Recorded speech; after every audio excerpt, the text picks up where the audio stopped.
High students, আজকের এই ভিডিওটা বিটেক ইন সিএসসি স্টুডেন্টদের জন্য ভীষণ ভীষণ ইম্পর্টেন্ট হতে চলেছে। কারণ আজকের এই ভিডিওটার যে টপিক সেটাই most important topics to focus in BTech CSC for high salary placement.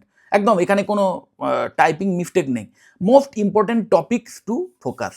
ওকে, মানে সোজা কথায় দেখো, বিটেক সিএসসির ভাস্ট সিলেবাস, টোটাল সিলেবাস যারা কমপ্লিট করবে তারা তো ভালো মার্কস আনবেই, কিন্তু তাও আমি তোমাদের সাজেস্ট করবো যারা প্লেসমেন্ট চাও, মানে প্লেসমেন্টের একটা ভালো যাদের ডিম্যান্ড আছে যে একটা ফাইনাল ইয়ারে গিয়ে প্লেসমেন্ট আমার মাস্ট, তাহলেই তোমার সিলেবাসের মধ্যেই কোন কোন বিষয়গুলো একদম সবচেয়ে ইম্পর্টেন্ট, যেগুলোর ওপর সবচেয়ে বেশি যদি জোর প্রথম দিন থেকে দিতে পারো না, ফার্স্ট ইয়ার থেকে, তাহলে অবশ্যই ভালো প্লেসমেন্ট পাবে। এবং শুধু প্লেসমেন্ট নয়, আমি বলবো হাই স্যালারি প্লেসমেন্ট পাবে। ওকে, তো প্রথমেই হোয়াই দিস ম্যাটার্স এটা বুঝে নাও। দেখো, all BTech CSC colleges teach almost the same core syllabus.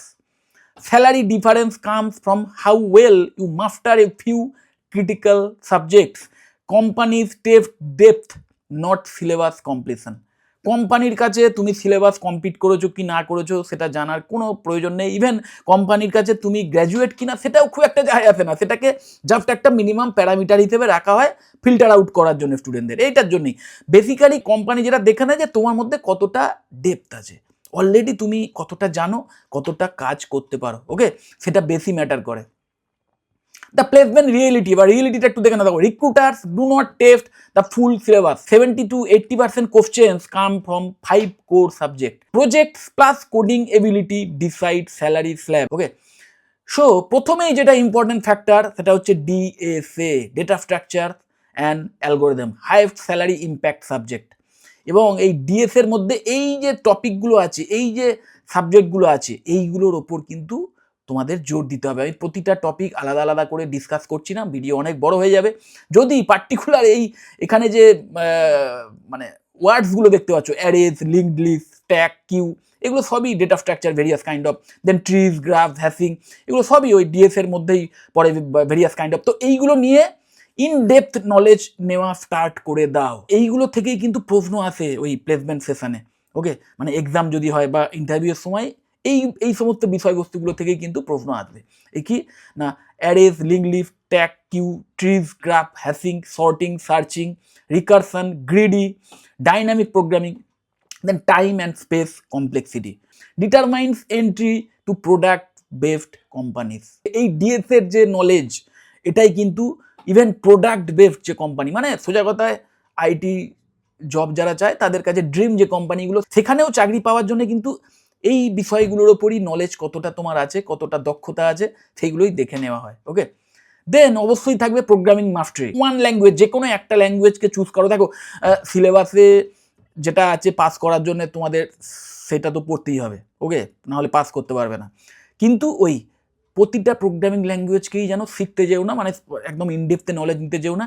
এই চারটে C plus plus, Java, Python, এর মধ্যে যে কোনো একটাকে চুজ করো, চুজ করে সেটা নিয়ে ইনডেপথ নলেজ নাও। ওকে, এবং সেই কোডিং রিলেটেড যে সিনট্যাক্স বলো, এবং সেই কোডিংকে কোন কোন কাজে ইউজ করা হয়, এবং কোন মানে প্রবলেম সলিউশনের সময় সংযুক্ত যে ডিএসএ, সেইটা নিয়ে ক্লিয়ার কনসেপ্ট রাখো। এবং এই যে ওওপি বা অবজেক্ট ওরিয়েন্টেড প্রোগ্রামিং কনসেপ্ট, এটাকে মাথায় রাখো যে প্রোগ্রামিং হচ্ছে পরে আসছে, আগে হচ্ছে তোমার কোনো একটা ব্যবহারিক কাজে লাগবে এমন একটা কিছু অ্যাপ্লিকেশন, সেই অ্যাপ্লিকেশনটার কাজ কি সেটা আগে তোমাকে ব্রেনে মানে ক্লিয়ার করতে হবে। এবং সেই কাজটা এক্সিকিউট করতে যে স্টেপ বাই স্টেপ প্রসেস, এবং তার আগে অবশ্যই ডেটা কোথা থেকে আনতে হবে, ডেটা স্ট্রাকচার কী হবে, এবং তারপরে ওই স্টেপ বাই স্টেপ প্রসেস যে কীভাবে কাজটা এক্সিকিউট হবে, এই পুরো কনসেপ্টটা যদি ক্লিয়ার হয়ে যায় না, তবেই একজন ভালো কোডার তুমি হতে পারবে। এবং মাথায় রাখবে আজকে কিন্তু এই অবজেক্ট ওরিয়েন্টেড প্রোগ্রামিংয়ের যুগ। ফাইল হ্যান্ডলিং এবং মেমোরি বেসিক্স ভীষণ ইম্পর্টেন্ট ফ্যাক্টর। এবং প্লেসমেন্টের জন্য ফোকাস করতে হবে কোন বিষয়গুলোর ওপর না, right clean fast readable code. তারপরে অবশ্যই কোডিং যে স্কিল যেটাকে বলে, মানে প্র্যাকটিস করে করে কোডিং স্কিল, সিনট্যাক্স মেমোরাইজ করতেই হবে। সিনট্যাক্সটাই একমাত্র মেমোরাইজ করার ব্যাপার কোডিংয়ের। ওকে, এবং সেটা কিন্তু মাথায় রাখবে পুরো কোডিংয়ের যে স্কিল বা কোডিংয়ের যে পুরো যে কোডিংয়ের যে কাজ যদি বলো, সেখানে কিন্তু ওই সিনট্যাক্স মুখস্থ, মানে সোজা কথা মুখস্থর ব্যাপারটা 10 to 15%, এবং ভীষণ ইজি টু লার্ন। ওকে, ভীষণ ইজি, মানে নতুন কোনো ভাষা, সত্যিকারের যে ভাষা, মানে আমি কোনো রাজ্যের দেশের ভাষার কথা বলছি, মানে বাংলা, ইংলিশ, জার্মানি, এই টাইপের নতুন ভাষা শেখাচ্ছে কিন্তু এই কোডিং ল্যাঙ্গুয়েজের যে ভাষা, যে সিনট্যাক্স, সেটা শেখা আরও ইজি।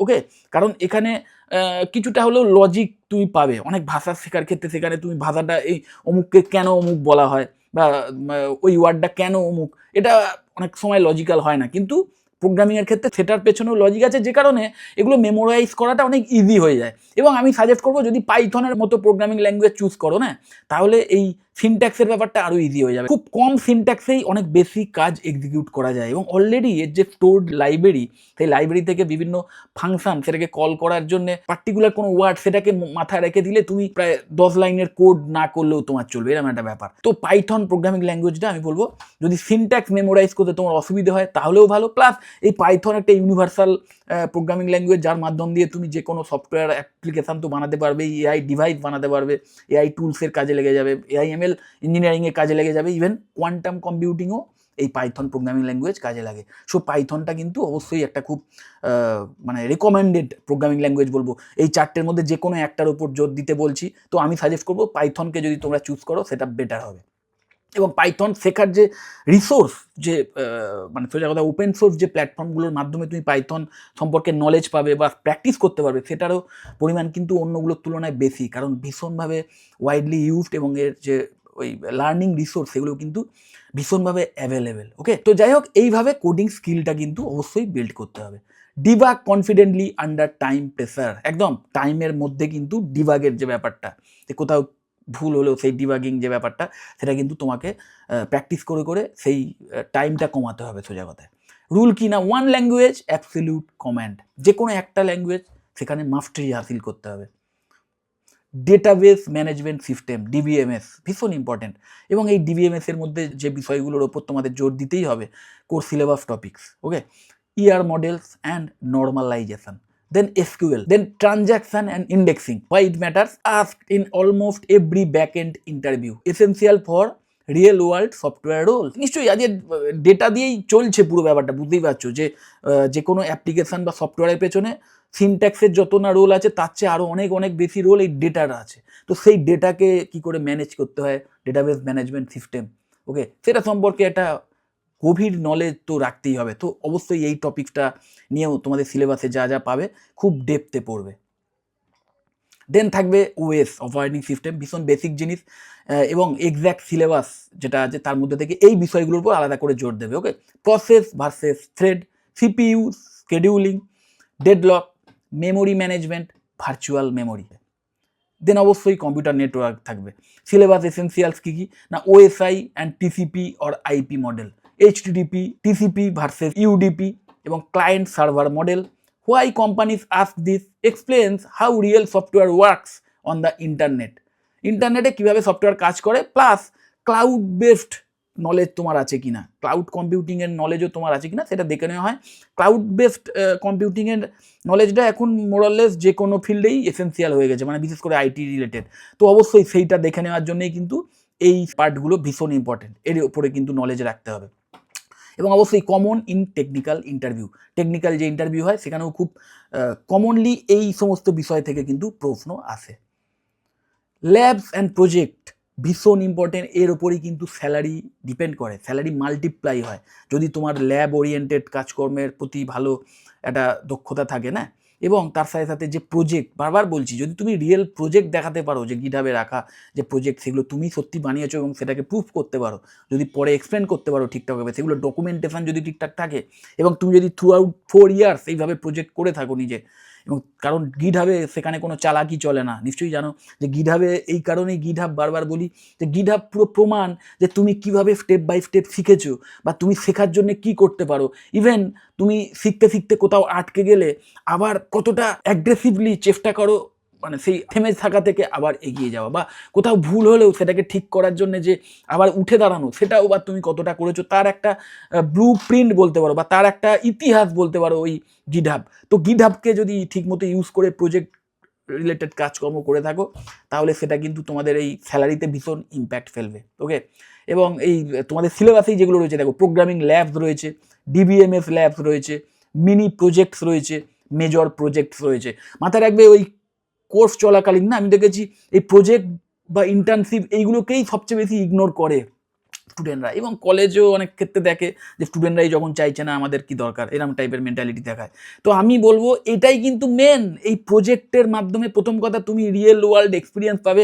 নিজের হাতে যখন একটা অ্যাপ্লিকেশান বানাচ্ছ তখন এক্স্যাক্টলি একদম মানে কেন তুমি কোডিং করছো, কোডিং দিয়ে কি বানাচ্ছ, সেই অ্যাপ্লিকেশান কিসে কাজে লাগবে, কীভাবে স্টেপ বাই স্টেপ তৈরি হবে, তার একটা কমপ্লিট কনসেপ্ট তৈরি হবে এই প্রজেক্টের মাধ্যমে। আবার ইন্টার্নশিপ কি না একদম প্রফেশনাল যে জায়গায় কোনো কোম্পানিতে কিভাবে কাজ হচ্ছে, চাকরিটা পাওয়ার আগেই তুমি অ্যাজ এ ট্রেনি সেখানে মানে কাজ করতে করতে শিখবে, এবং সেখানে আরও অনেক এক্সপিরিয়েন্সড যারা প্রফেশনাল তাদের সান্নিধ্যে অনেক নলেজ গ্যাদার করতে পারবে। এবং ইন্টার্নশিপ আর প্রজেক্ট এই দুটোই কিন্তু মানে ওই হাই স্যালারি প্লেসমেন্ট ডিসাইড করে, আমি যদি বলি সেটাও কিন্তু খুব একটা বাড়িয়ে বলা হবে না। ওকে, তো এইটার উপর ভীষণ জোর দেবে প্রজেক্ট আর internship. What high salary companies actually look for? Strong DSA problem solving. একদম ডিএসএ কনসেপ্ট ক্লিয়ার থাকা মানে তোমার মধ্যে প্রবলেম সলভিং অ্যাবিলিটি রয়েছে। Clean coding habits, core CS fundamentals, operating system, DBMS এবং কম্পিউটার নেটওয়ার্ক, এই তিনটেই কিন্তু কোর জিনিস। তো এইগুলোর উপর নলেজ রাখতে হবে। Explain your project deeply. এই যে ability to explain your project deeply, এই ব্যাপারটা কিন্তু কমিউনিকেশান স্কিল থাকলে তবেই ভালো করতে পারবে। সো এগুলোর সাথে সাথে কমিউনিকেশান স্কিলটাকেও ইমপ্রুভ করার চেষ্টা করবে। তুমি অনেক কিছু জানো, অনেক কিছু বানিয়েছো হয়তো, কিন্তু এক্সপ্লেন করার সময় ঠিক মতো যদি না করতে পারো তাহলে কিন্তু মুশকিল। এবং মাল্টিন্যাশনাল কোম্পানিগুলোতে ইন্টারভিউয়ের ক্ষেত্রে অবশ্যই স্পোকেন ইংলিশটা কিন্তু ভীষণ important. CGPA helps but skills decide salary. CGPA just প্রমাণ যে হ্যাঁ তুমি পাস করেছো, বা হ্যাঁ তুমি একটা কনসিস্টেন্টলি সিলেবাস ওয়াইজ পড়াশুনো করেছো, ওকে, এটা জাস্ট তার প্রমাণ। কিন্তু তুমি কি চাকরিটা আদৌ পাবে কি পাবে না, এবং স্যালারি কত হবে, এইগুলো কিন্তু সম্পূর্ণ ওই স্কিলের ওপর ডিপেন্ড করবে। যাই হোক, এই সহজ ইকুয়েশনটা মাথায় রাখো। দেখো, DSA plus 1 programming language plus DBMS plus OS বা operating system plus networks is equal to high salary placement. এই 5টা জিনিসের ওপর কিন্তু মানে তোমার যে টোটাল সিলেবাস তার মধ্যে থেকে সবচেয়ে ইম্পর্টেন্ট এই 5টা টপিক বা এই 5টা সাবজেক্ট যাই বলো, এই 5টা বিষয়ের ওপর যদি আলাদা করে জোর দাও 4 বছর ধরে, ওকে, তাহলে হাই স্যালারি প্লেসমেন্ট মোটামুটি নিশ্চিত করতে পারবে। কারণ এইগুলোই কিন্তু প্রমাণ করে যে তুমি শুধু হাতের ডিগ্রিটাই পাওনি, তোমার সত্যি নলেজ আছে এবং স্কিল আছে, এবং যে নলেজ এবং স্কিলের কোম্পানিতে প্রয়োজন, কাজ করতে গেলে প্রয়োজন, নতুন প্রোডাক্ট বানাতে গেলে প্রয়োজন, বা আইটি বেসড সাপোর্টিং রোলে কাজ করতে গেলেও যে স্কিলগুলোর প্রয়োজন। So master these from existing BTech CSC syllabus, no specialization required. কোনো স্পেশালাইজেশন ছাড়াও যদি তুমি পেন বিটেক ইন সিএসসিতেও অ্যাডমিশন নাও, তাহলেও এই বিষয়গুলোর উপর যদি আলাদা করে জোর দাও, ভালো স্যালারি নিয়ে চাকরি পেয়ে যাবে। Okay, your syllabus already contains everything needed for top placements, only focused mastery is missing. তোমার সিলেবাসের মধ্যেই এমন সমস্ত বিষয়বস্তু অলরেডি রয়েছে, এই 5টা টপিক যেগুলো দেখলে প্রত্যেকটাই তোমাদের সিলেবাসেই রয়েছে।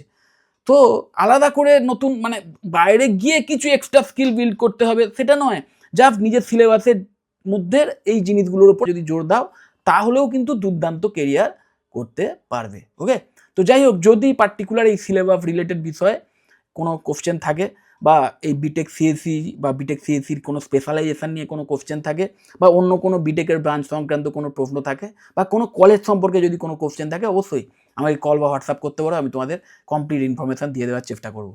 যদি মনে হয় ভিডিওটা হেল্পফুল, অবশ্যই লাইক করো। চ্যানেলটা যদি সাবস্ক্রাইব না করে থাকে এক্ষুনি সাবস্ক্রাইব করে ভিডিও যতটা শেয়ার করে দিও। টাটা।